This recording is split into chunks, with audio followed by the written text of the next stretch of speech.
तो सभी भाइयों एवं बहनों को नमस्कार। स्वागत है आपका आपके अपने चैनल सक्सेस जंक्शन एक कदम सफलता की ओर में।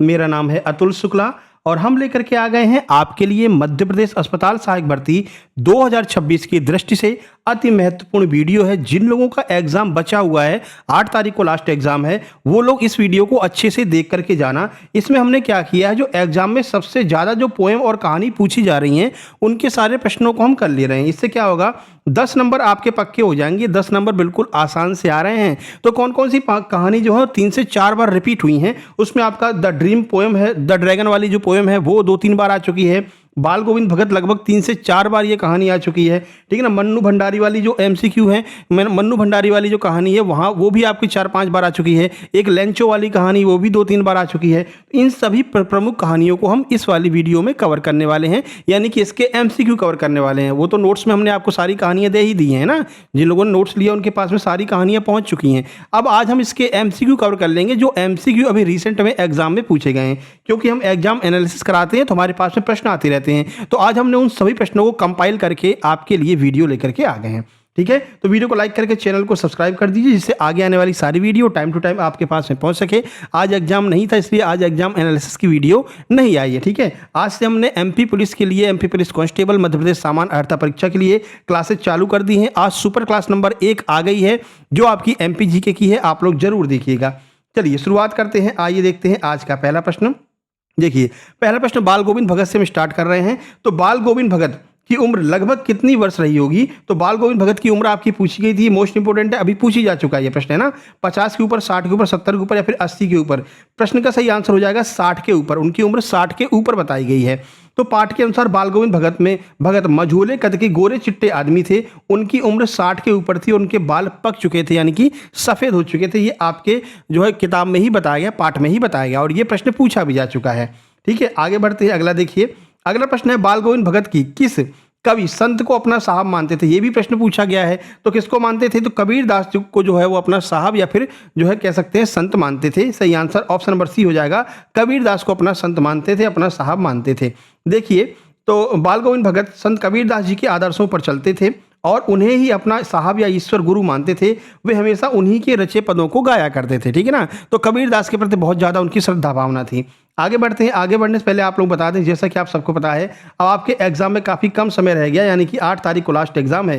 तो जिनका भी एग्जाम बचा है उन सभी लोगों के लिए हमने ये सुपर सिलेक्शन नोट्स 149 से घटा करके मात्र 99 रुपये में कर दिए हैं। अब जिन लोगों का एग्जाम बचा हुआ है वो लोग मात्र 99 रुपये पे करके कंप्लीट सुपर सिलेक्शन नोट्स ले सकते हैं। लेना क्यों आवश्यक है? क्योंकि आप लोग जानते हैं यहाँ से सीधे सीधे प्रश्न एग्जाम में छप करके आ रहे हैं। अभी लास्ट में आपको स्क्रीनशॉट दिखा देंगे। जिन लोगों ने एग्जाम में बहुत अच्छा परफॉर्म किया, कोई 82 नंबर, कोई 85 नंबर, कोई 87, कोई 84 नंबर तक लेकर के आया माइनस मार्किंग के बाद में, इन सुपर सिलेक्शन नोट्स को कंप्लीट करने के बाद में। कैसे प्राप्त करना है, क्या क्या मिलेगा, वो आपको बता दें। पांचों सब्जेक्ट के complete super selection theory notes मिल जाएंगे। इसके बाद में 10 के 10 प्रैक्टिस सेट हमने करा रखे हैं। उसमें से जो मैथ के क्वेश्चन है वो प्रैक्टिस सेट में से सीधे सीधे देखने को मिल रहे हैं। प्रायिकता वगैरह के सारे क्वेश्चन आपको प्रैक्टिस सेट नंबर 10 से 2 प्रश्न आ गए थे, प्रैक्टिस नंबर 5 से 4 से 2 प्रश्न आ गए थे ना।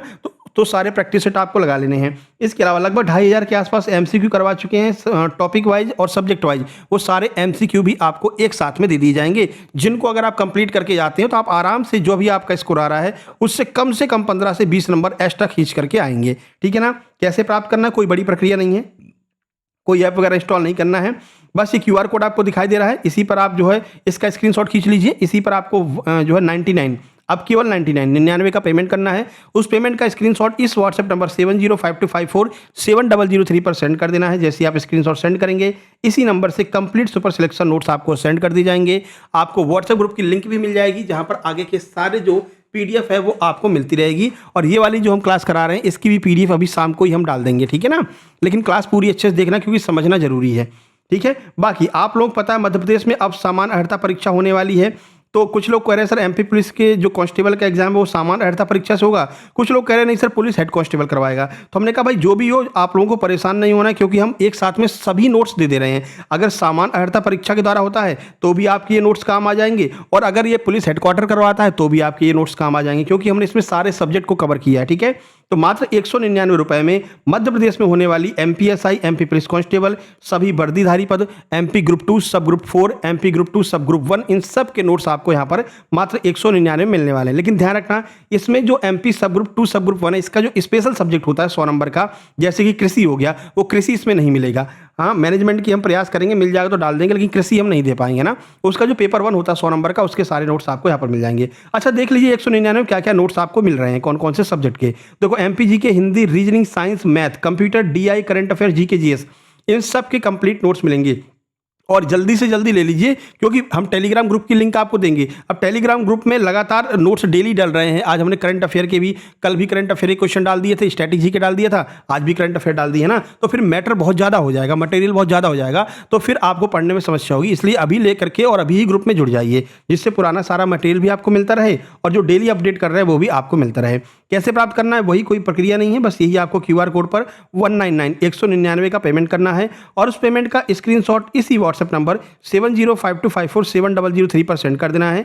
जैसे आप स्क्रीनशॉट सेंड करेंगे, इसी नंबर से आपको टेलीग्राम ग्रुप की लिंक सेंड कर दी जाएगी, जो प्राइवेट टेलीग्राम ग्रुप है। टेलीग्राम ग्रुप का ये फायदा रहता है कि इसमें आप कभी भी नोट्स डाउनलोड कीजिए, कोई दिक्कत नहीं है। आपका अगर मान लीजिए मोबाइल खराब हो जा रहा है, अनइंस्टॉल हो जा रहा है, कोई भी दिक्कत नहीं है, टेलीग्राम पर हमेशा नोट्स रहते हैं। ठीक है, तो प्राइवेट टेलीग्राम ग्रुप बना दिया है, वहां पर आपको लिंक दे देंगे, उस पर क्लिक करके आप पुराने सारे नोट्स और आगे जो भी आने वाले हैं वो सब आपको मिलते रहेंगे। ठीक है मेरे भाई, और उसमें जैसे तैयारी करवा रहे हैं उसमें करते रहिए। डेली हम स्ट्रैटेजी के डालते हैं, डेली उसमें हम करंट अफेयर डालते हैं, है ना, और भी बहुत सारी एक्टिविटी होती है, तो आप लोग जरूर जो है ज्वाइन कर लेना वो टेलीग्राम ग्रुप, है ना। चलो अब आगे बढ़ें। अगला प्रश्न देखिए, अगला प्रश्न है, बाल गोविंद भगत का इकलौता बेटा स्वभाव में कैसा था। यह प्रश्न भी पूछा गया है। 5 प्रश्न आए थे, 2 या 3 बार ये जो है पैराग्राफ आ चुका है 5-5 नंबर का।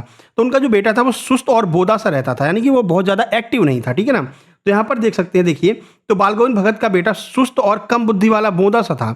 इसी कारण भगत जी उस पर विशेष ध्यान देते थे, क्योंकि उनका मानना था कि ऐसे लोगों को प्रेम और निगरानी की बहुत ज्यादा आवश्यकता होती है। तो अगर आपके आसपास या फिर आपके घर में कोई ऐसा बालक है जो मतलब बहुत ज़्यादा सुस्त रहता है, तो उस पर आपको अत्यधिक ध्यान देने की आवश्यकता रहेगी। ठीक है, आगे बढ़ते अगला देखिए, खेत में पैदा हुआ अनाज बाल गोविंद भगत सबसे पहले कहाँ पर ले जाते थे। तो कबीरपंथी मठ जो था उसमें पहले ले जाते थे। वो जो भी उनके खेत में जो है पैदा होता था, कबीरपंथी मठ में ले जा करके दे देते, फिर वहां से जो उनको वापस मिलता था उसी को लेकर के घर आ जाते थे। तो भगत जी के खेत में जो भी पैदावार होती थी वे उसे सिर पर लादकर सबसे पहले कबीरपंथी मठ साहब के दरबार में ले जाते थे। वहां से प्रसाद स्वरूप जो हिस्सा उन्हें वापस मिलता था उसी से अपना गुजारा करते थे। ठीक है ना, यानी जो कुछ होता था वो जाकर के कबीरपंथी मठ में दे आया करते थे। अगला देखिए, इकलौते बेटे की मृत्यु के दिन बाल गोविंद भगत क्या कर रहे थे। जब उनके बेटे की मृत्यु हो गई तो वो इनमें से कौन सा कार्य कर रहे थे। सही आंसर बी हो जाएगा, खंजड़ी बजाकर तल्लीनता से कबीर के गीत गा रहे थे। उनका ये कहना था कि भाई क्यों रोना, भाई इस बालक की मृत्यु हो गई, इसमें कोई रोने वाली बात नहीं है, बल्कि इसमें खुशी होने वाली बात है, इसमें जो है कह सकते हैं ताली बजाने वाली बात है। क्यों? क्योंकि आत्मा का परमात्मा से मिलन हो गया, ये तो बहुत अच्छी बात है, ऐसा उनका मानना था। ठीक है ना, तो खंजरी बजाकर तल्लीनता से कबीरदास के जो है गीत ये गा रहे थे। देखिए, तो बेटे की मृत्यु पर बाल गोविंद भगत शोक मनाने के बजाय खंजरी बजाकर गीत गा रहे थे। उनका मानना था आत्मा परमात्मा से मिल गई है, जो कि आनंद और उत्सव का विषय है, ना कि शोक का विषय है, ऐसा उनका मानना था। चलिए प्रश्न नंबर 6 देखिए, बाल गोविंद भगत ने अपनी पतोहू पुत्रवधू को बेटे की चिता को आग लगाने और श्राद्ध पूरा होने के बाद में क्या आदेश दिया। जब उनका बेटा खत्म हो गया तो बेटे को चिता को आग लगा दी उसने, फिर उसी ने श्राद्ध कर दिया। उसके बाद उन्होंने क्या आदेश दिया, तो ऑप्शन सी हो जाएगा, मायके जाकर दूसरा विवाह कर लेने का। उन्होंने उनके भाई को बुलाया और कहा कि इनको आप मायके ले जाइए और इनका दूसरा विवाह कर दीजिए, मैं नहीं चाहता कि जो है ये विधवाओं वाली जिंदगी जिए, तो ऐसा जो है उन्होंने कहा था। तो श्राद्ध की अवधि पूरी होने के बाद भगत जी ने पतोहू के भाई को बुलाकर उसे उसके साथ मायके भेज दिया और सख्त आदेश दिया कि इसका दूसरा विवाह कर देना, ताकि उसका आगे का जीवन बर्बाद ना हो। यह उनके समाज सुधारक के रूप को दर्शाता है और वे एक बहुत ही अच्छे और मतलब कह सकते हैं समाज सुधारक थे। आगे बढ़िए, प्रश्न नंबर 7 देखिए, 15 प्रश्न हम आपके लिए लेकर के आए हैं और ये 15 के 15 प्रश्न जो है वो आपके एग्जाम में 3 बार पूछे गए हैं। 3 बार ये कहानी आई है बाल गोविंद भगत वाली, और तीनों बार जो प्रश्न आए थे वो हमने कंप्लीट कर लिए हैं। ठीक है, इसी प्रकार से मन्नू भंडारी को 10 प्रश्न कवर करेंगे, इसी प्रकार से इंग्लिश की पोएम भी हम कवर करेंगे। देखिए, तो बाल गोविंद भगत के माथे पर हमेशा कैसा तिलक लगा रहता था, तो जो रामानंदी चंदन का तिलक जो है, ऑप्शन नंबर सी हो जाएगा, रामानंदी चंदन का तिलक लगा रहता था। देखो आप ये कह रहे हो सर आंसर क्यों दिखा रहे हो, देखो अब इतना टाइम नहीं है ना, अब इतना टाइम नहीं है कि आप अपने समय को खराब करें। तो जितना जल्दी हो सके, जितने ज़्यादा से ज़्यादा क्वेश्चंस आप अटेम्प्ट कर सकें, जितने ज़्यादा से ज़्यादा नॉलेज आप ले सकें, उससे ज़्यादा नॉलेज लेने का प्रयास कीजिए, है ना। तो देखो, बाल गोविंद भगत के माथे पर हमेशा एक चमकता हुआ रामानंदी चंदन का तिलक होता था। जो औरतों के टीके की तरह नाक के एक छोर से शुरू होकर ऊपर की ओर जो है वो जाता था। आगे बढ़े, प्रश्न नंबर 8 देखिए, कार्तिक मास आते ही बाल गोविंद भगत की दिनचर्या में क्या शामिल हो जाता था जब कार्तिक आ जाता था? 4 ऑप्शन आपके सामने हैं। सही आंसर ऑप्शन बी हो जाएगा, प्रभातियां। प्रातःकालीन जो गीत हैं वो उनके द्वारा गाए जाने लगते थे जब कार्तिक मास आ जाता था, है ना? तो क्या करते थे, प्रातःकालीन उठ करके प्रातःकालीन गीत गाया करते थे, उन्हें हम प्रभातियां कहते हैं। देखिए, कार्तिक का महीना लगते ही बाल गोविंद भगत की प्रभातियां सुबह के समय गाए जाने वाले भजन शुरू हो जाती थी, जो फागुन महीने तक चला करती थी। कड़ाके की ठंड में भी वो भोर में उठकर नदी स्नान करते और गीत गाते थे। ठीक है, आगे बढ़िए। अगला प्रश्न देखिए, प्रश्न नंबर 9। प्रश्न नंबर 9 है, जब गांव के लोग धान की रोपाई कर रहे थे, ये भी प्रश्न पूछा गया, अभी 2 दिन पहले ही पूछा गया है। जब गांव के लोग धान की रोपाई कर रहे होते थे तब बाल गोविंद भगत क्या करते थे? 4 ऑप्शन आपके सामने है। ऑप्शन बी हो जाएगा, कीचड़ में लथपथ होकर के मधुर स्वर में गीत गाते हुए धान रोपते थे। ठीक है, तो गीत गाते हुए जो है धान रोपा करते थे, जब बाकी लोग भी जब धान रोपते थे। तो आषाढ़ की रिमझिम बारिश में जब सारा गांव खेतों में होता था, तब बाल गोविंद भगत भी कीचड़ में लथपथ होकर एक एक धान के पौधे को कतार में रोपते थे और साथ ही मधुर स्वर में गीत गा करके सबको मंत्रमुग्ध कर दिया करते थे। ये प्रश्न भी आपका पूछा गया है। अगला 10 नंबर देखिए, बाल गोविंद भगत पाठ के आधार पर बताइए कि भगत जी का जीवन किस बात का प्रतीक है? सही आंसर ऑप्शन बी हो जाएगा, गृहस्थ जीवन में रहते हुए भी सन्यासी जैसे सच्चे स्वरूप का प्रतीक है। देखो, आप लोग 2-3 दिन से, या फिर कह सकते हैं आप लोगों ने देखा भी होगा, एक वीडियो चल रहा है ना, उसमें कोई गाना लगा करके उसमें दिखाते हैं कि भैया जो है बहुत सारे लोग मतलब कि ऐसा कुछ डंडा जैसा कुछ लेते हैं। हमको उतना आइडिया नहीं है, लेकिन उसमें दिखाते हैं कि बहुत जो नौजवान लोग हैं वो सन्यासी हो जा रहे हैं ना। तो इनका ये कहना था कि नहीं भैया, कोई ज़रूरत नहीं है, गृहस्थ जीवन में भी रह करके आप लोग जो है सन्यासी का आचरण कर सकते हैं। तो देखिए, बाल गोविंद भगत एक गृहस्थ थे, उनके पास खेती बाड़ी और परिवार था, फिर भी उनका आचरण सच्चे साधुओं जैसा था। यह पाठ स्पष्ट करता है कि सन्यास का आधार बाहरी वेशभूषा नहीं, बल्कि मानवीय सरोकार और निस्वार्थ जीवन होना चाहिए। ठीक है ना? तो वो गृहस्थ में भी रह करके आप लोग साधु सन्यासी की तरह रह सकते हैं, आचरण कर सकते हैं, ऐसा जो है बाल गोविंद भगत का मानना था और वो इसी आचरण का पालन करते थे। चलिए 11 नंबर देखिए, कबीरपंथी मठ बाल गोविंद भगत के घर से लगभग कितनी दूर था? ये भी पूछा गया है। तो 4 कोस की दूरी पर था। कबीरपंथी जो मठ था वो उनकी घर से 4 कोस की दूरी पर था, और वो अपने खेत से जो भी मतलब कि काटते थे अपनी फसल को, वो सीधे लेकर के कबीरपंथी मठ में जाया करते थे। तो पाठ में स्पष्ट रूप से बताया गया, कबीरपंथी मठ जिसे वे साहब का दरबार कहते थे, उनके घर से 4 कोस की दूरी पर था। वे अपने खेत की सारी फसल को सिर पर लाद कर सबसे पहले वहीं ले जाते थे और भेंट स्वरूप रख देते थे। फिर वहां से जो उनको मिलता था उसी को लेकर के घर पे आते थे और अपना काम जो है वो चलाते थे।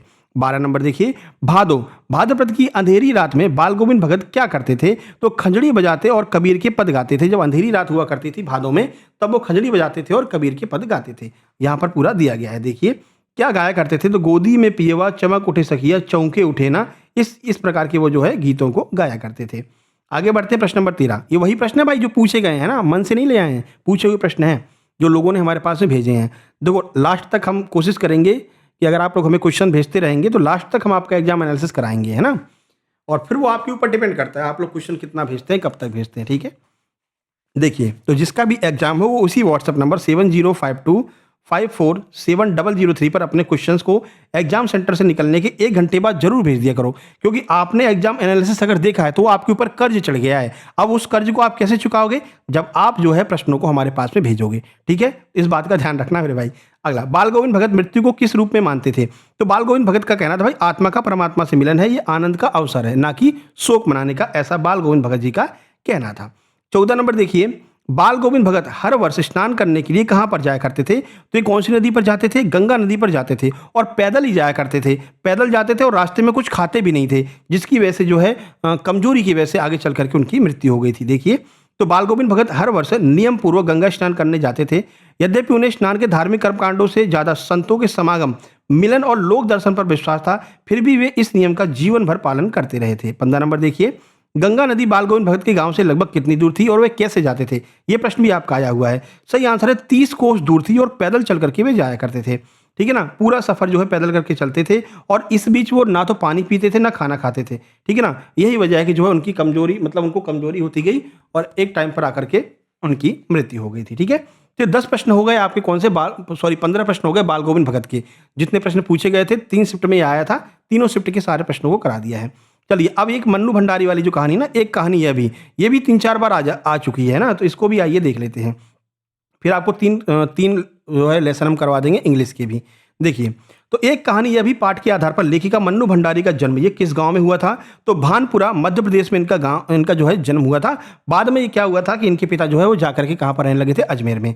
तो लेखिका मन्नू भंडारी का जन्म मध्य प्रदेश के भानपुरा गांव में हुआ था, लेकिन उनके जीवन यादों का मुख्य सिलसिला अजमेर के ब्रह्मपुरी मोहल्ले के एक 2 मंजिला मकान से शुरू होता है, क्योंकि वो लोग जाकर के फिर कहाँ रहने लगे थे? अजमेर में। ये प्रश्न भी पूछा गया था कि जो लेखक के मतलब कि पिताजी हैं वो कहाँ पर रहने लगे थे? पहले इंदौर में रहते थे, फिर वो जाकर के अजमेर रहने लगे थे। अगला, लेखिका के पिता रसोई घर को किस नाम से पुकारते थे? तो रसोई घर को वो भटियार खाना कहते थे। क्या कहते थे? भटियार खाना। यहाँ पर देखिए, लेखिका के पिता रसोई घर को भटियार खाना कहकर पुकारते थे। उनका मानना था कि रसोई घर तक सीमित रहने से लड़कियों की प्रतिभा और क्षमता जो है वो नष्ट हो जाती है, यानी कि लड़कियों को आगे बढ़ करके और भी काम करने चाहिए, केवल किचन रूम तक सीमित नहीं रहना चाहिए। ये आप लोगों के लिए भी है, जो भी हमारी बहनें देख रही हैं, केवल किचन रूम तक सीमित मत रहिए, है ना। जॉब कीजिए, जॉब का प्रयास कीजिए, ठीक है। डिपेंड होइए अपने ऊपर, किसी के ऊपर डिपेंड मत रहिए, अपने ऊपर सेल्फ डिपेंड बनिए, ठीक है। अगला, लेखिका के पिता का स्वभाव अत्यधिक क्रोधी और शक्की संदेह करने वाला क्यों हो गया था? क्यों हो गया था भाई? ये भी पूछा गया है। सही आंसर हो जाएगा अपने बेहद करीबियों के द्वारा किए गए विश्वासघात के कारण लेखिका के जो पिता थे वो जो है लोगों पर जो है विश्वास नहीं करते थे, बार बार संदेह किया करते थे। अगला देखिए, और वो क्रोध भी लगने लगा था उनको। 4 नंबर का प्रश्न है, देखिए, लेखिका मन्नू भंडारी के व्यक्तित्व पर सबसे अधिक प्रभाव किन लोगों का पड़ा था? ये भी पूछा गया है। तो पहले तो उनके पिता का ही पड़ा था, ठीक है, और दूसरा उनकी हिंदी की जो प्राध्यापिका शीला अग्रवाल हैं उनका प्रभाव पड़ा था, है ना। शीला अग्रवाल क्या करती थी? उनको देशभक्ति के बारे में बताया करती थी। बाद में इन्हीं शीला अग्रवाल को क्या हुआ कि जो स्कूल की प्रिंसिपल थी उन्होंने बाहर निकाल दिया, नौकरी से निकाल दिया, कहा कि भाई तुम जो है लड़कियों को भड़का रही हो और मतलब कि आंदोलन में कूदने के लिए बोल रही हो, तो फिर उनको नौकरी से बाहर निकाल दिया गया था, ठीक है। तो लेखिका के व्यक्तित्व निर्माण में मुख्य रूप से 2 लोगों का योगदान था। वैचारिक धरातल पर उनके पिता का, जिनसे उनके मतभेद भी रहे हैं, और उनके भीतर साहित्यिक समझ एवं राष्ट्रीय चेतना जगाने में उनकी हिंदी प्राध्यापिका शीला अग्रवाल का महत्वपूर्ण योगदान था। आज हमने एमपी पुलिस की पहली क्लास डाली, आप लोग देखिएगा, है ना। स्लाइड बहुत अच्छे से तैयार की हैं, सुंदर सजा करके देखना, फोटो वोटो अच्छे से लगाई है। फिर जो है कमेंट बॉक्स में कमेंट करना, और अगर आपको अच्छा लगे तो फिर आगे भी हम क्लासेस कंटिन्यू रखेंगे, ठीक है। अगला देखिए, प्रश्न नंबर 5, लेखिका अपनी माँ के व्यक्तित्व को अपना आदर्श क्यों नहीं मान पाई थी? क्यों उन्होंने माँ की बातों को अपने ऊपर अप्लाई नहीं किया था? 4 ऑप्शन आपके सामने। सही आंसर हो जाएगा क्योंकि माँ का त्याग और सहिष्णुतापूर्ण मजबूरी पर आधारित था, यानी माँ जो काम कर रही थी वो मजबूरी से कर रही थी, और लेखिका उसको जो है बिल्कुल भी नहीं चाहती थी कि उनको भी ऐसा आगे करना पड़े। देखिए, लेखिका की माँ अत्यधिक धैर्यवान थी और पिता की हर जास्ती को चुपचाप सह लेती थी, यही वो नहीं चाहती थी लेखिका के अनुसार उनका यह त्याग और सहनशीलता कोई आदर्श नहीं बल्कि उनकी लाचारी और मजबूरी थी। इसलिए लेखिका ने उन्हें कभी भी अपना आदर्श नहीं माना था, कभी भी वो अपने माता की तरह बनना नहीं चाहती थी। अगला देखिए, 6 नंबर, कॉलेज की प्रिंसिपल ने पत्र लिख करके लेखिका के पिता को कॉलेज में क्यों बुलाया था? तो सही आंसर ऑप्शन सी हो जाएगा, लेखिका की राजनीतिक गतिविधियों और अनुशासनहीनता की शिकायत करने के लिए। भाई जो हिंदी की प्राध्यापिका थी उनका ये कहना था कि आप लोग भी जो है आंदोलन में भाग लीजिए भारत को आज़ाद कराने के लिए, ठीक है। तो इसी बात को लेकर के उनका जो है उन्होंने मतलब कि जो मन्नू भंडारी के पिताजी हैं उनको स्कूल में बुलाया गया था। तो प्रिंसिपल ने पत्र लिख करके लेखिका के पिता को बुलाया था क्योंकि लेखिका कॉलेज की लड़कियों को भड़काकर हड़ताल स्वतंत्रता आंदोलन करवा रही थी। प्रिंसिपल अनुशासनात्मक कार्रवाई करने से पहले पिता को इसकी जानकारी देना चाहते थे। आगे बढ़ें, देखिए 7 नंबर देखिए, डॉक्टर अंबालाल कौन थे? उन्होंने लेखिका के पिता से घर पर आकर के क्या कहा था? इसका सही आंसर ऑप्शन सी हो जाएगा, वे पिता के मित्र थे। उन्होंने लेखिका के क्रांतिकारी भाषण की जमकर तारीफ की थी। उन्होंने बोला कि भाई आपकी जो पुत्री है वो बहुत अच्छा भाषण देती है, ठीक है। तो डॉक्टर अंबालाल शहर के एक प्रतिष्ठित डॉक्टर और लेखिका के पिता के मित्र थे। उन्होंने अजमेर के चौपड़ पर लेखिका का जोशीला भाषण सुना। घर आकर जब उन्होंने पिता के सामने लेखिका के भाषण की तारीफ की तो पिता का जो गुस्सा है वो बाद में क्या हो गया? गर्व में बदल गया था। उनको भी लगने लगा कि हाँ ये बहुत अच्छा जो है बेटी हमारा कार्य कर रही है। 8 नंबर देखिए, लेखिका के घर में प्रायः किन विषयों पर चर्चा और बहस होती रहती थी? ये 4 ऑप्शन आपके सामने हैं, अच्छे से पढ़ लेना। अपन सीधे आंसर की ओर चलेंगे। सही आंसर ऑप्शन बी हो जाएगा। राजनीतिक पार्टियों और देश के स्वतंत्रता आंदोलनों पर लगातार बात होती रहती थी, जिससे वो आगे चल करके बहुत ज़्यादा प्रभावित हुई और उन्होंने भी, मन्नू भंडारी ने भी स्वतंत्रता आंदोलन में भाग लिया था। देखिए, लेखिका के घर में हमेशा Congress, Praja Socialist Party, Communist Party, RSS के लोग आते रहते थे और देश की राजनीति पर स्वतंत्रता संग्राम को लेकर के जोरदार बहस हुआ करती थी, ठीक है ना। लेखिका भी वहां बैठ करके इन सारी बहसों को सुना करती थी और उसका जो है उनके ऊपर काफी इफेक्ट पड़ा था।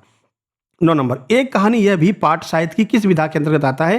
तो उन्होंने आत्मकथा में लिखा है ना, ये जो एक कहानी यह भी है ना, वो उनकी आत्मकथा है मन्नू भंडारी की। तो ये आत्मकथांश हो जाए, आत्मकथा का अंश हो जाएगा। 10 नंबर देखिए, 10 नंबर, लेखिका और उनके पिता के बीच वैचारिक टकराहट का सबसे मुख्य कारण क्या था? क्या रीजन था जो उनकी वैचारिक टकराहट हुआ करती थी? ऑप्शन सी हो जाएगा, पिता की दकियानूसी सीमाएं और लेखिका की असीमित स्वतंत्रता की चाह। मतलब पिता ये कहते थे कि भाई जो जो चीज़ें होती चली आ रही हैं, लकीर के फ़कीर बन कर के रहो, यानी कि अपनी लिमिट को क्रॉस मत करो, ठीक है? जबकि लेखिका ये क्या चाहती थी? लेखिका स्वतंत्र होकर के रहना चाहती थी। तो देखिए, लेखिका के पिता चाहते थे कि वो राजनीति और समाज के बारे में जाने, लेकिन एक सीमा हो, अर्थात घर में ही रहे। वहीं लेखिका सड़कों पर उतर करके आंदोलन और हड़ताल करना चाहती थी। वो ये कहती थी कि जब हमने सब कुछ जान लिया, जब सीख लिया है, तो फिर आप हमको घर में क्यों रोक रहे हैं? भाई फिर तो आपको सिखाना ही नहीं चाहिए था, है ना? तो इसी स्वतंत्रता की चाह और पिता की सीमा वाले विचारों के कारण दोनों में हमेशा टकराव रहा करता था। तो ये 10 प्रश्न आपके मन्नू भंडारी वाले हो गए। चलिए अब इंग्लिश की ओर चलते हैं, और इंग्लिश में आपका जो सबसे ज़्यादा पूछा गया है वो है कौन सी story? The tale of Custard dragon, यानी कि जो ड्रैगन था उसकी टेल कैसी थी उसके बारे में बताया गया है। चलिए शुरुआत करें, आइए देखते हैं पहला प्रश्न। चलिए शुरू करें। चलिए पहला प्रश्न देखिए। पहला प्रश्न है, हु डिड बेलिंडा रूथलेसली टीस एंड कॉल परसीवल, यानी कि बेलिंडा जो है वो किसको परसीवल कहकर के पुकारती थी? कैसे? निर्दयता पूर्वक परसीवल कहकर के किसको पुकारती थी? अच्छा, परसीवल था कौन, पहले ये बताओ। देखो परसीवल क्या था कि एक राजा का मंत्री हुआ करता था, है ना, जो मतलब बहुत डींगे हाँकता था, मतलब कि कहता था हम बहुत बहादुर हैं, ऐसा है वैसा है, लेकिन अंदर ही अंदर वो कैसा था? बहुत डरपोक था। तो किसको बेलिंडा जो है वो डरपोक मानती थी और उसको परसीवल कहकर के पुकारती थी। अब ये 4 ऑप्शन आपके सामने दिए गए हैं, बताइए किसको?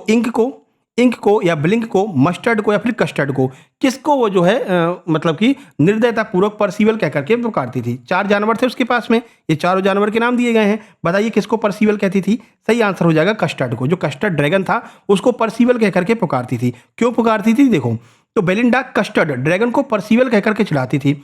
परसीवल राजा ऑर्थर के दरबार का एक सूरवीर था जो बहादुरी का दिखावा करता था, लेकिन वास्तव में डरपोक माना जाता था। ड्रैगन के डरपोक स्वभाव के कारण बेलिंडा ने उसका यह नाम रखा और उसका जो है मजाक उड़ाया करती थी। ठीक है, आगे बढ़ते हैं। देखो अगला प्रश्न है according to the poem how brave was mustard the dog, यानी कि जो डॉग था ना वो कितना ज्यादा मतलब कि ब्रेव था। देखिए कविता के अनुसार कुत्ता मस्टर्ड कितना ज्यादा बहादुर था। 4 ऑप्शन आपके सामने दिए हैं। मस्टर्ड जो है वो क्या कहता था कि मैं ऐसा कर सकता हूँ, वैसा कर सकता हूँ, तो वो अपनी तारीफ कैसे करता था वो आपसे पूछा जा रहा है। 4 ऑप्शन है, आंसर की ओर चलें। ऑप्शन बी हो जाएगा as brave as tiger in the rage, यानी कि वो इस तरह से दर्शाता था जैसे कि वो इतना ज्यादा गुस्से वाला है, जैसे कोई टाइगर जो है वो गुस्से में रहता है, गुस्से में लाल हो जाता है, उस तरह से जो है वो डॉग था वो अपने आप को दर्शाता था। तो कविता में मस्टर्ड कुत्ते की बहादुरी की तुलना गुस्से में पागल एक बाघ की तरह की गई है, जबकि भालुओं के बैरल वाली तुलना बेलिंडा के लिए इस्तेमाल हुई है। देखो ध्यान रखना, जो भालुओं का बैरल है वो किसके लिए बोला गया है? वो बेलिंडा के लिए बोला गया है, ठीक है। और जो गुस्से में पागल बाघ है उसकी तुलना किससे की गई? कुत्ते से की गई है, ठीक है। दोनों ध्यान रखना, दोनों प्रश्न पूछे गए थे। क्वेश्चन नंबर 3 देखिए।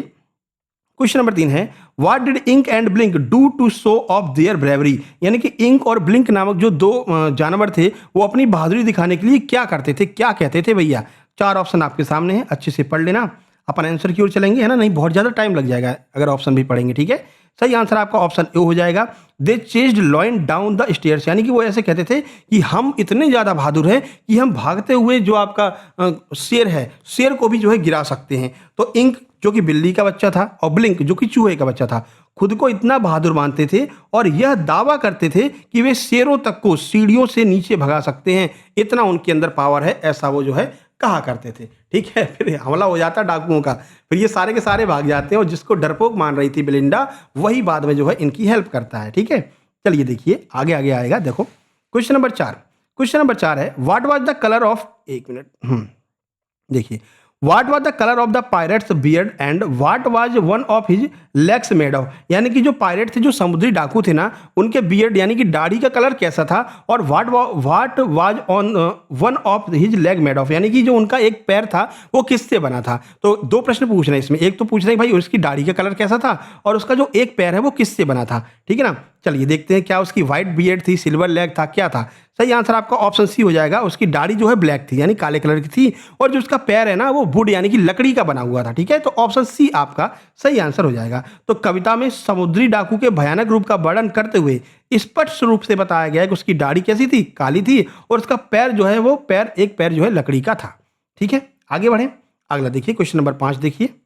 कुछ छोड़ तो नहीं दिया यार, बहुत जल्दी 5 पे पहुंच गए, देखना, नहीं छोड़ा तो नहीं है मेरे भाई, ठीक है, सब कुछ सही है। 5 नंबर पर चलते हैं, हमने कहा बहुत जल्दी पहुंच गए 5 नंबर पे। चलो 5 नंबर, 5 नंबर कह रहा है what did Custard snored sound like when he attack the pirate, यानी कि जो कस्टर्ड ने जब डाकुओं पर हमला किया तो उसकी फुफकार जो थी, स्नॉट को क्या कहते हैं, फुफकार कहते हैं। भाई जब कोई सांप फुफकारता है उसको भी स्नॉट कहते हैं, ड्रैगन फुफकारता है उसको भी स्नॉट कहते हैं। तो कह रहे हैं स्नॉट जो उसकी फुफकार थी वो कैसे लग रही थी जब उसने डाकुओं पर अटैक किया था, कैसे लग रही थी बताइए। 4 ऑप्शन आपके सामने हैं। सही आंसर आपका हो जाएगा option number B, like a engine, एक इंजन की तरह लग रही थी। कस्टर्ड ने जब डाकुओं पर हमला किया तो एक भाप वाले इंजन की तरह जोर से उसने फुफकार मारी, ठीक है। यह उसके गुस्से और हमले की तीव्रता को दर्शाता था। तो उसकी स्नॉट कैसी थी, एक भाप वाले इंजन की तरह लग रही थी। चलिए क्वेश्चन नंबर 6 देखिए। क्वेश्चन नंबर 6 है what was the Custard tail कहाँ गया ये रहा, what was the Custard tail clashing compare to during the fight, यानी कि जो कस्टर्ड की जो टेल थी, जो पूंछ थी, उसकी तुलना किससे की गई है लड़ाई के दौरान। तो लड़ाई के दौरान कस्टर्ड की पूंछ की टकराने की तुलना किससे की गई है, जब उसकी पूंछ जमीन से टकराती थी तो कैसी आवाज आती थी, उसकी तुलना किससे की है। ये रहे 4 ऑप्शन। आइए आंसर देखें। प्रश्न का सही आंसर हो जाएगा option number A, iron in a dragon, यानी कि उसकी जो पूंछ थी वो इस तरह से लग रही थी जैसे कि तहखाने की काल कोठरी में लोहे की भारी जंजीरें जब टकराती है ना, वैसी जैसी आवाज आती है, वैसी जो है उसकी पूंछ की आवाज आ रही थी जब वो पूंछ से उन डाकुओं को मार रहा था, ठीक है। तो ऑप्शन नंबर ए आपका बिल्कुल सही हो जाएगा। आगे बढ़े 7 नंबर देखिए। 7 नंबर कह रहा है देखिए what did Belinda do immediately when she saw the pirates climbing the window, यानी कि जो बेलिंडा थी उसने अचानक जैसे ही देखा कि डाकू आ रहे हैं तो तुरंत उसने क्या किया, वो भी बहुत मतलब हाका करती थी कि भैया हम भी इतने ज़्यादा बहादुर हैं कि हम ऐसा कर देंगे वैसा कर देंगे। तो खिड़की पर चढ़ते हुए डाकुओं को देख करके बेलिंडा ने तुरंत क्या रिएक्शन किया, क्या किया बेलिंडा ने। 4 ऑप्शन ये रहे आपके सामने। चलिए आंसर हो जाएगा option C yelled and cried for the help, यानी कि उसने क्या किया, वो घबरा करके ऊपर चढ़ गई। तो खुद को बहुत बहादुर बताने वाली बेलिंडा डाकुओं को देखते ही डर के मारे पीली पड़ गई। कैसी हो गई, पेल्ड हो गई एकदम, ठीक है, पेल्ड हो गई, पीली पड़ गई, सी पेल्ड, और घबराहट में मदद के लिए चिल्लाने लगी, यानी कि हेल्प हेल्प चिल्लाने लगी, जो कि अपने आप को बहुत ज्यादा बहादुर बताया करती थी, ठीक है। चलिए 8 नंबर देखिए। 8 नंबर प्रश्न क्या है, 8 नंबर कह रहे हैं लगभग 50-60 प्रश्न आपके हो जाएंगे, है ना, दोनों को मिला करके। कह रहे हैं where did Blink the mouse hide when the pirates attack, यानी कि जब डाकुओं ने हमला किया तो जो ब्लिंक नामक जो माउस था वो कहां पर जाकर के छुप गया था भैया। तो समुद्री डाकू के हमला करने पर ब्लिंक चूहा कहां पर छिप गया था। ये 4 ऑप्शन आपके सामने हैं। आइए आंसर देखें। सही आंसर ऑप्शन बी हो जाएगा, इन अ सेफ माउस होल, यानी कि एक सेफ जो है चूहे के बिल में जाकर के वो छिप गया था। तो जब डाकू आया तो ब्लिंक चूहा बहुत ही चालाकी और समझदारी से अपने लिए एक सुरक्षित चूहे के बिल में जाकर के छिप गया था। आगे बढ़े 9 नंबर देखिए। 9 नंबर कह रहा है how did Ink and Blink react immediately after Custard swallowed the pirate, तो इंक और ब्लिंक ने क्या रिएक्शन दिया जब कस्टर्ड ने क्या किया, पूरे के पूरे डाकुओं को निगल गया, स्वॉलोड कर गया। देखिए तो कस्टर्ड द्वारा समुद्री डाकू को निगले जाने के बाद तुरंत इंक और ब्लिंक ने क्या प्रतिक्रिया दी थी। 4 ऑप्शन आपके सामने हैं। चलिए सीधे आंसर की ओर चलेंगे। सही आंसर ऑप्शन डी हो जाएगा, they dance the glee around Custard, यानी कि वो खुशी से उसके चारों तरफ नाचने लगे। तो डाकू के मारे जाने के बाद बेलिंडा ने कस्टर्ड को गले लगा लिया, मस्टर्ड ने उसे चाटा, यानी कि उसको चाटने लगा, और इंक और ब्लिंक ने खुशी के मारे उस ड्रैगन के चारों ओर गोल गोल नाचने लगे, जिसने जो है डाकुओं को निगल लिया था। किसने, ड्रैगन ने अपनी बहादुरी दिखाई और ड्रैगन ने डाकुओं को निगल लिया और उन सब को बचा लिया था। आगे बढ़े 10 नंबर का क्वेश्चन देखते हैं। देखिए 10 नंबर क्वेश्चन कह रहा है what did the poet mean by the little line, यानी कि ये जो लाइन दी गई है इसका अर्थ क्या है पोएट के अनुसार। It was clear that pirate mean no good, यानी कि ये बिल्कुल क्लियर था कि जो पायरेट्स लोग थे ना वो बहुत अच्छे नहीं थे। तो इस लाइन का क्या अर्थ निकल रहा है, किसके अनुसार, जो लेखक है उसके अनुसार। ये रहे 4 ऑप्शन आपके सामने। चलिए आंसर देख लेते हैं। सही आंसर ऑप्शन बी हो जाएगा, यानी कि द पायरेट्स हैड एविल और डेंजरस इंटेंशन, यानी कि जो पायरेट्स लोग थे उनका बहुत ही खतरनाक इंटेंशन था। वो इस इंटेंशन से आए थे कि जो है उनकी लूटपाट करेंगे। तो डाकू के हाथ में पिस्तौल थी, दांतों में तलवार थी, काली दाढ़ी, लकड़ी के पैर को देख करके यह बिल्कुल स्पष्ट था कि वे किसी बुरे और खतरनाक इरादे के साथ में घर में घुसे थे। ठीक है, तो ये वाली जो कहानी है, ये जो पोएम है, ये भी 3-4 बार पूछी गई थी। इसको भी हमने करवा दिया, हो सकता है आपके एग्जाम में आ जाए, आपके शिफ्ट में आ जाए। ठीक है, चलिए एक कहानी हम देख लेते हैं। नेकलेस वाली जो कहानी है ये भी बहुत पूछी गई है ना। तो चलिए देख लेते हैं।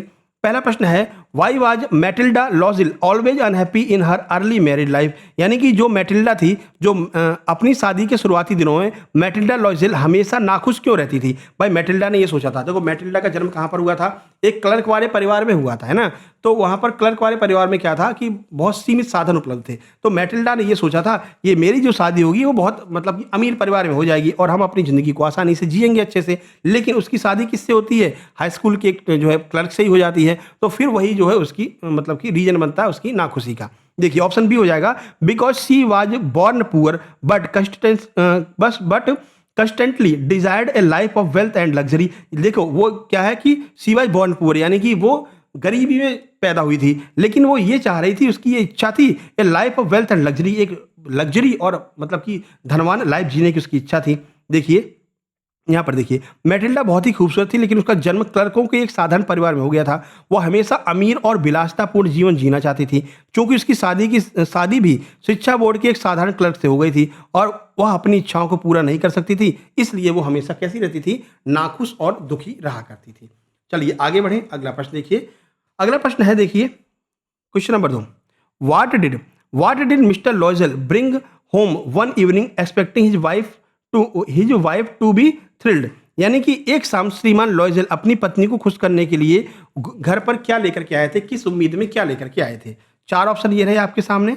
सही आंसर हो जाएगा option C, an invitation to grand party of the minister residence, यानी कि जो मंत्री थे उनके घर पर एक बहुत बड़ी पार्टी होने वाली थी और उसी पार्टी का कार्ड लेकर के आए थे। सोचे थे कि भाई हमारी पत्नी जब देखेगी, पार्टी में जाने की बात सुनेगी तो बहुत खुश हो जाएगी। ठीक है, तो देखिए तो श्रीमान लॉयजल मैटिल्डा के जो पति थे शिक्षा मंत्री के यहाँ होने वाली एक शानदार पार्टी का निमंत्रण लेकर के आए थे। उन्हें लगा कि मैटिल्डा को बाहर जाना और अमीर लोगों के बीच में उठना बैठना पसंद है, इसलिए वह निमंत्रण देख करके बहुत खुश हो जाएगी। अगला देखिए, एक मिनट, अगला, how much money did mister लॉयजल give Matilda two by a suitable dress for the बाल, यानी कि श्रीमान लॉयजल ने मैटिल्डा को पार्टी के लिए एक उपयुक्त ड्रेस खरीदने के लिए कितने पैसे दिए थे? कितने पैसे दिए थे कि पार्टी में चलना है? उन्होंने कहा कि मुझे तो ड्रेस खरीदनी पड़ेगी। कहा कि ठीक है, ड्रेस खरीदने के लिए तुम्हें हम पैसे दे रहे हैं। तो वही पूछ रहे कितने पैसे दिए थे? तो 400 फ्रैंक दिए थे। कितने? 400 फ्रैंक उसको जो है दिए थे। देखिए तो श्रीमान लॉयजल ने एक बंदूक खरीदने के लिए 400 फ्रैंक बचा कर रखे थे ताकि वह अगली गर्मियों में अपने दोस्तों के साथ शिकार पर जा सके। लेकिन अपनी पत्नी की खुशी के लिए और उसे पार्टी में जाने के लिए राजी करने के लिए उसने क्या किया? 400 फ्रैंक मैटिल्डा को दे दिया कि तुम जा करके जो है क्या खरीद लो, तुम अपने लिए ड्रेस खरीद लो, बंदूक तो हम बाद में खरीदते रहेंगे। ठीक है, चलिए प्रश्न नंबर 4 देखिए। प्रश्न नंबर 4 है, from whom did Matilda borrow the jewellery to wear at minister's party, यानी कि किससे उसने जो है जो ज्वेलरी थी, ज्वेलरी उसके पास में थी नहीं, भाई ड्रेस तो ले आई पर ज्वेलरी नहीं थी, तो ज्वेलरी उसने किससे उधार ली थी? तो मैटिल्डा ने मंत्री की पार्टी में पहनने के लिए आभूषण गहने किससे उधार लिए थे? सही आंसर हो जाएगा हर रिच फ्रेंड मैडम फॉरेस्टर से। देखिए इसमें हुआ क्या था कि इसको बहुत शौक था कि गहने पहन करके जाएं, तो शिक्षा मंत्री जो थे, मंत्री के यहाँ जाना था, भाई गहने पहन करके जाना पड़ता है ना। तो उसने कहा कि एक काम करते हैं, हमारी जो बहुत ही रिच हमारी मित्र है उसके पास में जाते हैं और उसका जो नेकलेस है वो ले लेते हैं, फिर कह देंगे ला करके लौटा देंगे। वो नेकलेस लेने जाती है, उसकी मित्र कहती है बहुत महंगा है, इसको लेकर के तो जा रही हो लेकिन बहुत संभाल कर रखना। मैटिल्डा कहती कोई दिक्कत नहीं, ला करके तुमको दे देंगे। अब क्या होता है, पार्टी में जाती है तो वो नेकलेस खो जाता है और मैटिल्डा जब लौट करके आती तो वो बताती है अरे भैया ये नेकलेस तो बहुत ज़्यादा महंगा था, ऐसा वैसा खूब बोलती है। तो वो कहते हैं कोई दिक्कत नहीं, हम तुमको नया नेकलेस खरीद करके दे देंगे। और 10 साल तक वो जो है लगातार मेहनत करते हैं नेकलेस खरीदने के लिए और बाद में पता चलता है कि वो नेकलेस तो नकली था, है ना। तो ये पूरी कहानी इसमें बताई गई है। देखिए तो नई ड्रेस आने के बाद मैटिल्डा फिर से उदास हो गई थी क्योंकि उसके पास पहनने के लिए कोई गहना नहीं था। ठीक है, अपने पति के सुझाव पर वह अपनी एक अमीर स्कूल की सहेली मैडम फॉरेस्टियर के पास गई और उनसे एक बेहद सुंदर हीरे का हार, डायमंड नेकलेस जो है वो उधार लिया था। यही खो जाता है। 5 नंबर देखिए, how long did it take the Loisel to completely pay off heavy डेब्ट they took to replace the lost necklace, यानी कि खोए हुए हार की भरपाई के लिए लिए गए भारी कर्जे को पूरी तरह चुकाने में लॉयजल दंपत्ति को कितना समय लग गया? कितने टाइम में वो पूरा जो है कर्ज चुका पाए थे? सही आंसर ऑप्शन सी हो जाएगा, 10 साल का टाइम लग गया था उस पूरे कर्जे को चुकाने में। देखिए जब मैटिल्डा से वह हार खो गया तो लॉयजल दंपत्ति को वैसा ही एक नया असली हार 36,000 फ्रैंक में खरीदकर मैडम फॉरेस्टर को लौटाना पड़ा। इस भारी कर्जे को ब्याज सहित चुकाने के लिए उन्हें दिन रात कठोर परिश्रम करना पड़ा और इसमें उन्हें पूरे 10 साल का लंबा समय लग गया था, जिसने मैटिल्डा की सुंदरता उनके जीवन को पूरी तरह से बर्बाद कर दिया था। बाद में पता चलता है कि नहीं भैया वो जो हीरे का हार था ना वो नकली था। ठीक है, चलिए, तो ये क्वेश्चन हमने आपको करवा दिए हैं। बाकी आप यहाँ पर देख सकते हैं जो लोग एग्जाम देकर के आए उनका क्या कहना है। देखिए, ये भी आप देख सकते हैं यहाँ पर अस्पताल सहायक के इन्होंने नोट्स लिए थे। 75 सही है, 15 गलत है। ओम की यूनिट से आया था। हाँ, एक क्वेश्चन ओम में डायरेक्ट आया था।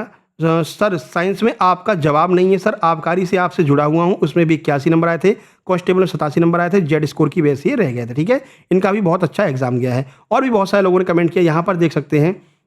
देखिए सर, आपके पारिस्थितिकी से 4 नंबर के क्वेश्चन और प्रैक्टिस सेट से मैथ भी आए थे। Thank you sir. ठीक है, तो हम आपको बताया ना, मैथ की प्रैक्टिस सेट जो है उसमें से मैथ के क्वेश्चन एज इट इज छप रहे हैं। ठीक है, और देख लीजिए, जिससे कि आपको यकीन हो जाए कि हाँ सर के नोट्स से क्वेश्चन आते हैं। सर आपके नोट्स से बहुत सारे क्वेश्चन आए थे, आपको बहुत बहुत धन्यवाद। ठीक है, इनके 84 क्वेश्चन सही हैं, 11 क्वेश्चन गलत है। इन्होंने भी कहा है कि सर जब मैंने एग्जाम देने बैठा तो मैंने देखा कि 75% जो क्वेश्चन है वो एज इट इज आपके नोट्स सक्सेस जंक्शन मैराथन से आए हुए थे।